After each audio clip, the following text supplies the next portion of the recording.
जीवन का अनमोल वस्तु। ये कहानी एक छोटे से गांव में रहने वाले रमेश की है, जो हर रोज की तरह अपने खेतों में काम करता था। उसकी मेहनत और ईमानदारी की मिसाल पूरे गांव में दी जाती थी। परंतु रमेश के जीवन में एक सवाल हमेशा घूमता रहता था, जीवन की सबसे अनमोल वस्तु क्या है। वह इस सवाल का जवाब ढूंढने के लिए बेचैन रहता था। एक दिन गांव में एक संत का आगमन हुआ। लोग कहते थे कि वह संत जान के सागर हैं और जीवन के गहरे रहस्यों को जानते हैं। रमेश ने सोचा कि शायद यह संत उसके सवाल का जवाब दे सकते हैं। वह बिना देरी किए संत के पास पहुंचा और उनसे अपने मन की बात कही। संत ने रमेश की आंखों में झांका और कहा, तुम्हारा सवाल बड़ा है और इसका जवाब केवल अनुभव से मिलेगा। मैं तुम्हें 3 दिन देता हूं। इन 3 दिनों में तुम अपने जीवन में जो भी सबसे अनमोल लगे उसे लेकर मेरे पास आना, तभी तुम्हें जवाब मिलेगा। रमेश ने सोचा कि यह बहुत आसान होगा।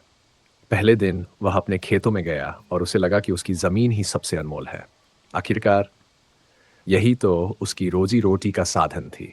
वह अपनी जमीन की एक मुट्ठी मिट्टी लेकर संत के पास पहुंचा। संत ने मुस्कुराते हुए कहा, अभी तुम सही उत्तर से दूर हो। मिट्टी अनमोल है, पर यह जीवन की सबसे अनमोल वस्तु नहीं है। दूसरे दिन रमेश ने अपनी पत्नी और बच्चों की ओर देखा। उन्हें देखकर उसे लगा कि परिवार ही सबसे अनमोल होता है। वह अपने बच्चों को लेकर संत के पास पहुंचा और कहा, मेरा परिवार ही मेरा जीवन है, यही सबसे अनमोल है। संत ने फिर से मुस्कुराकर कहा, परिवार महत्वपूर्ण है, पर यह उत्तर नहीं है। अब रमेश असमंजस में था। तीसरे दिन वह अपनी झोपड़ी में बैठा सोच रहा था कि आखिर जीवन का असली मूल्य किस में है। उसी समय गांव में अचानक से आग लग गई। गांव के लोग हड़बड़ी में अपने घरों से बाहर भागने लगे। रमेश भी अपनी पत्नी और बच्चों को बचाने के लिए दौड़ा।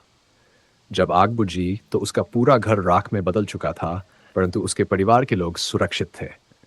उस पल रमेश ने महसूस किया कि उसका घर, उसकी संपत्ति, सब कुछ नष्ट हो चुका था, फिर भी वह और उसका परिवार जीवित थे।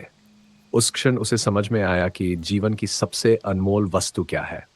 रमेश संत के पास पहुंचा और बोला, संत जी, मैंने जान लिया है कि जीवन की सबसे अनमोल वस्तु स्वयं जीवन ही है।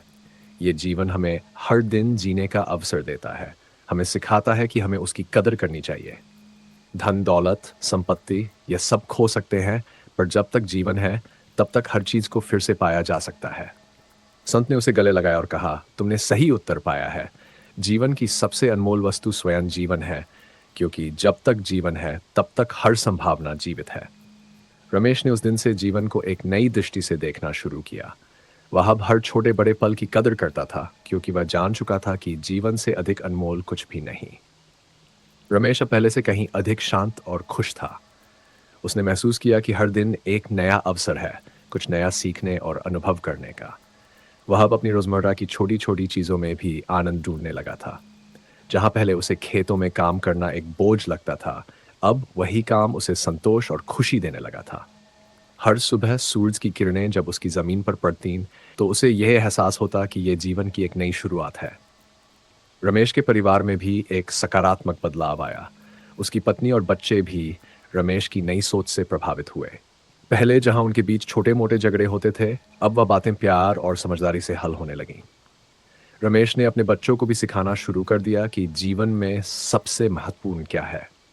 उसने उन्हें समझाया कि धन संपत्ति और शोहरत चाहे जितनी भी हो, अगर जीवन में शांति और सुकून नहीं है तो वह सब बेकार है। एक दिन गांव में एक बड़ा मेला लगा। रमेश अपने परिवार के साथ मेले में घूमने गया। वहां उसे एक साधु मिला जो ध्यान और योग के बारे में प्रवचन दे रहा था। रमेश को लगा कि ये जीवन को और गहराई से समझने का अवसर हो सकता है। उसने ध्यान से साधु की बातें सुनी।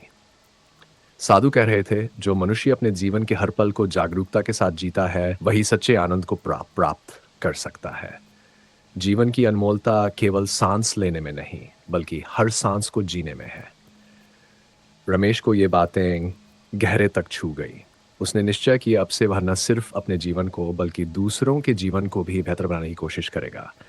उसने अपने खेतों में काम करने वाले मजदूरों के लिए बेहतर सुविधाएं दी, गांव के बच्चों को शिक्षा के महत्व के बारे में जागरूक किया, पर है और उन लोगों की मदद की जो मुश्किलों में थे। धीरे धीरे रमेश का नाम पूरे गांव में फैलने लगा। लोग उसकी मदद के लिए उसके पास आने लगे और वह बिना किसी स्वार्थ के उनकी मदद करता। उसने समझ लिया था कि जीवन की अनमोलता सिर्फ अपने तक सीमित नहीं होती, बल्कि जब हम दूसरों के जीवन में भी प्रकाश लाते हैं, तो वह अनमोलता और भी बढ़ जाती है। कुछ वर्षों बाद रमेश का गांव पूरी तरह से बदल चुका था। जहां पहले लोग छोटे-मोटे झगड़ों और समस्याओं में उलझे रहते थे, अब वहां एकता, प्रेम और सहयोग का माहौल था। रमेश ने गांव के लोगों को एक साथ लाकर कई विकास कार्य शुरू किए, जिससे गांव में खुशहाली आ गई। रमेश ने एक दिन संत से फिर से मुलाकात की और कहा, आपने मुझे जो सिखाया उससे न केवल मेरा जीवन बदला है, बल्कि पूरे गांव का भी। मैंने जाना कि जीवन की अनमोल वस्तु केवल स्वयं का जीवन नहीं है, बल्कि वह खुशी और शांति है जो हम दूसरों के जीवन में लाते हैं। यही सच्ची अनमोलता है। संत ने मुस्कुराते हुए कहा, तुमने जीवन की सच्ची अनमोलता को समझ लिया है रमेश। जब हम दूसरों के जीवन को संवारते हैं, तभी हम अपने जीवन को भी संवारते हैं। यही जीवन का सबसे बड़ा सत्य है। रमेश ने संत के चरणों में प्रणाम किया और वहां से यह संकल्प लेकर लौटा कि वह अपने जीवन के हर पल को जागरूकता और सेवा के साथ जिएगा।